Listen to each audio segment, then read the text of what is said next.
Hi guys, welcome to Joe's RC Corner, and today we're going to be back on the Zenith Cruzer, so stay tuned and we'll get going.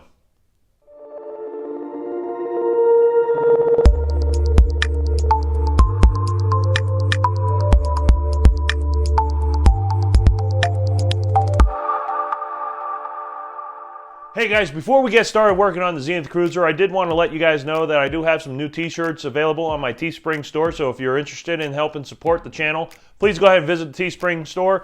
Link is down in the description, and all the proceeds go to help grow this channel. And if you like the content and you want me to keep making these videos, go ahead and purchase a t-shirt from me and help support the cricket build. Yesterday, today's Sunday, Saturday, I didn't really get a whole lot done, mostly because I wanted to, I went out flying the Giles. However, I ran into a bit of an engine issue and did not run very well. Actually didn't start at all. So, got a little bit of an issue there that I got to figure out, but since I'm not really flying a whole lot of RC lately and mostly spending a lot of my time working on this Cruzer here, I'm going to go ahead and set that off to the side and not really bother with it too much. I have a feeling it's probably just the carburetor is dried out. I do usually run the engine dry after I fly it, but I'm not sure what's going on, but it's not drawing any fuel, so we'll have to figure that out. But that's a whole nother story. And maybe I'll do a video on trying to troubleshoot that. But in the meantime, we're going to go ahead and work on the Zenith Cruzer. As you can see, I got the front top skin just fitted on here. It's not clecoed. It's not anything. It's just clipped down here. Let me turn the camera around and we'll take a look at it. All right, guys, so as you can see, we do have the front top skin just kind of laid in here. I'm not sure if anybody else has had this issue, but it does kind of rub. It seems like it's not really, it's centered, so it's hitting on evenly on this side and this side, and I'm not sure if that's something that other people have ran into and have had to open up these holes at all, but I may have to do that on mine because as you can see, there's a nice gap on this side. But what I'm planning on doing anyway for this area is I want to get some rubber stripping, so I'm going to open these holes out, a good deal, and that way I can add some 1/4-inch rubber stripping around, weather stripping around this area, just to kind of protect this from scratching up against the cage here. But as you can see, I'm going to zoom in here. As you see, it is rubbing this and has kind of destroyed the paint here, which is not a big deal. I was going to repaint this anyway, so that's not. I'm not too concerned about it. This whole thing is going to be sanded again and repainted. But yeah, so it's rubbing there. The other question I had, and I'm not sure anyone else building a Zenith 750, the skin comes out pretty far forward here. I'm not sure if this is normal or not. Is this set? The holes all line up with the firewall here and also with the panel here. So I have it centered this way, but it seems like there's a lot of extra skin here. And if that's normal, that's fine. And has anybody just left it this way, or do some of you kind of follow the line of the bottom skin and then just keep that going all the way around and cut that off? I'm leaning towards doing that, but please let me know if that's incorrect, if we shouldn't do that or what. But it just seems like it overhangs quite a bit. Not a big deal. It's not going to hurt anything. The cowl is going to go over this anyway for the most part, I believe. Anyone from Viking, since we're putting a Viking engine and a Viking cowl on here, if you guys could let me know if we have to trim that off if I use the pin style pin or the pin style cowl mounting portion. So I think today's goal, I was looking through my all my paperwork here on the what I've gotten accomplished, and so we'll go back to the fuselage because I'm still working on fuselage parts here. But actually, I'm checking off everything I've done along the way here. So this is all done. We're done with the front fuselage portion there, and we've got those joined. So let's go forward quite a bit here. All right, so I kind of jumped around just a little bit just to make sure. But so this section's done here. This is done here. So I've gotten the holes all drilled out for the front cage. I do have this part almost done. I have the front section here is riveted with the stainless steel to the longer arm of the fuselage here, or that front top bar.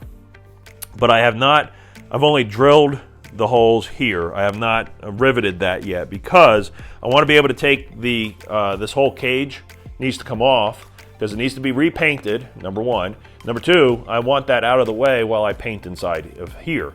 So I was going to be trying to get things ready to paint today, but or this weekend, but I still need to get this done here. So I'm going to hold off on paint as long as I can. So this section here, I need to get that all finalized and kind of get the holes all match drilled. Same with the front skin. Get all of this off, and then we can paint inside here. Now there's some parts inside here that I want to go ahead and get riveted in place today. So we might try to get this done, get all this finalized and riveted. Get these uprights done. I already have these here, but I know that some people, what they have done is they've drilled holes on the other side, on the inside of there, and I might do that and then just put a rubber grommet in the hole. And the reason for that is then I can get to this bolt and be able to tighten it up when I add the wing and get the flaperons installed. That way this can be closed up and done. So I might pull these down. I'm going to mark where I need to put the holes, use my step drill, open it up to a size, and then grab a rubber grommet that I could still get my socket through, and we can put that in. And so I even have some of these grommets that are closed off, so that might even work nicely too, so that way I can close off the hole without having any problem. And I can just pull this grommet out when I need to get in there. This size might actually work a little bit better for that. So we'll use that, and that gives me an access hole on the back side, so I can get to the control horn here for the flaperons. We're going to go ahead and finish trying to get all the rest of these riveted in place. As you see, I got the back side of that one is done. That one is just about done on the front side, so I need to finish riveting that.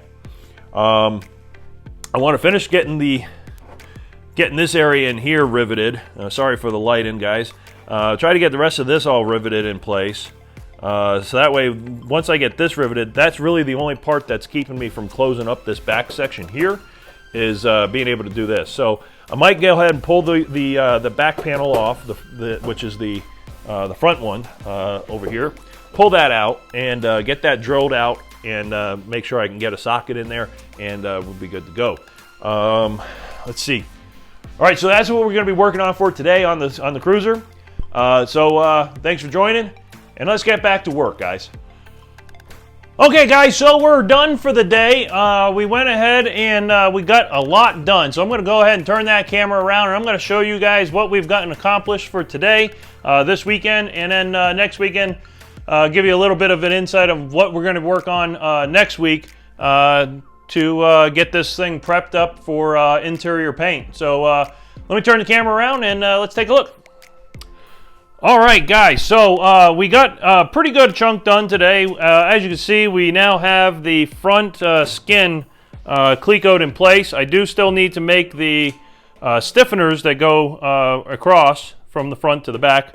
There's 4 of those L angles that I need to cut up and drill for that. But this is now in place. As you can see, the instrument panel is also in place. Now, this is just going to end up being a frame for the instrument panel piece that I'm going to put on. So this is going to be cut out, and there's going to be a hole in the center. I'm going to add some extra L angles here in the center section, either one in the middle or maybe 2 back to back between these 2 points. And what that'll allow is to be able to screw in the center, the overlay piece, the panel that I'm going to be cutting out to put on top of that. So that is good, and that's going to be just screwed in with probably about, I'm thinking 256 screws, just some button heads, periodic, spaced out evenly around the entire panel. This down here, I still need to get this all worked out. This is just kind of temporarily in place. I need to make the L angles that mount to the floor and attach to that. And I'm gonna make this side of it removable. So we're going to be putting nut plates in there along that side, just have that side come off. The other side will be permanent on this side, because I don't need to get into both sides of this. I just need to get into one of them. So no point in actually doing that on both, just on one side. That'll be riveted up here and then nut plated along here and along here on the bottom. And that'll allow the cables for the rudder are going to go right underneath that, but I want to be able to get to them for access.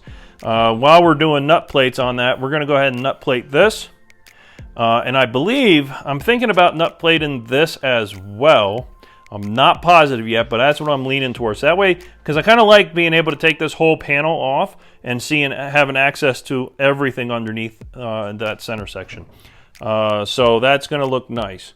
But as you see, this is all set up. It's all riveted, or I mean, all cleat-coated in place to the final holes. So these are all A5 holes, so number 20 drills. And those are number 30 drills up here. So that's all done. Same with on this side here. As you can see, that's all been to the final holes.